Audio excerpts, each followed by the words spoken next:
সবশেষে ঠাকুর বলছেন, দেখো, অমৃত সাগরে যাবার অনন্ত পথ। যে কোনো প্রকারে এ সাগরে পড়তে পারলেই হলো।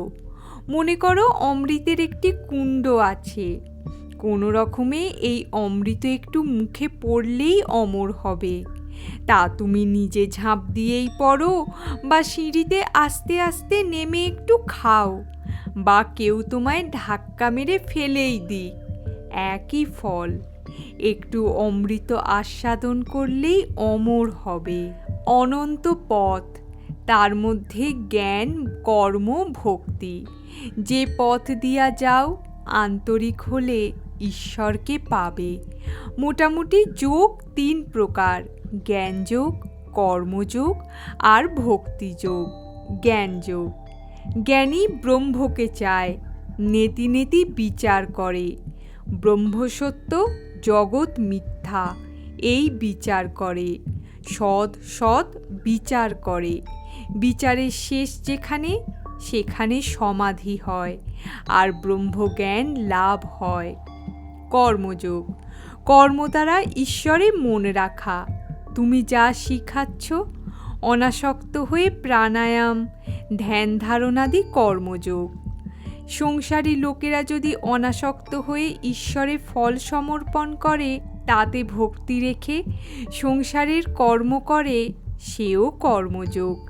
ঈশ্বরে ফল সমর্পণ করে পূজা জপাদি কর্ম করার নামও কর্মযোগ। ঈশ্বর লাভই কর্মযোগের উদ্দেশ্য। ভক্তিযোগ: ঈশ্বরের নাম গুণকীর্তন এইসব করে তাতে মন রাখা। কলিযুগের পক্ষে ভক্তিযোগ সহজ পথ। ভক্তিযোগই যুগধর্ম। কর্মযোগ বড় কঠিন। প্রথমত, আগেই বলেছি, সময় কই? শাস্ত্রে যেসব কর্ম করতে বলেছে তার সময় কই? কলিতে আয়ু কম। তারপর অনাসক্ত হয়ে ফল কামনা না করে কর্ম করা ভারী কঠিন। ঈশ্বর লাভ না করলে ঠিক অনাসক্ত হওয়া যায় না। তুমি হয়তো জানো না, কিন্তু কোথা থেকে আসক্তি এসে পড়ে। জ্ঞানযোগ এ যুগে ভারী কঠিন।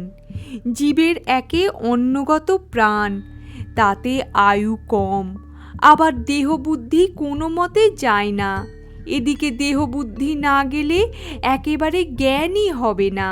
জ্ঞানী বলে, আমি সেই ব্রহ্ম, আমি শরীর নই, আমি ক্ষুধা তৃষ্ণা রোগ শোক জন্ম মৃত্যু সুখ দুঃখ এ সকলের পার। যদি রোগ শোক সুখ দুঃখ এসব বোধ থাকে, তুমি জ্ঞানী কেমন করে হবে?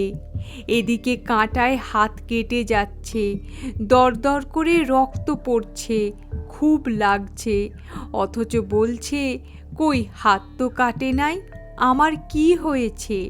তাই এ যুগের পক্ষে ভক্তিযোগ। এতে অন্যান্য পথের চেয়ে সহজে ঈশ্বরের কাছে যাওয়া যায়। জ্ঞানযোগ বা কর্মযোগ আর অন্যান্য পথ দিয়েও ঈশ্বরের কাছে যাওয়া যেতে পারে, কিন্তু এসব ভারী কঠিন। ভক্তিযোগ যুগধর্ম।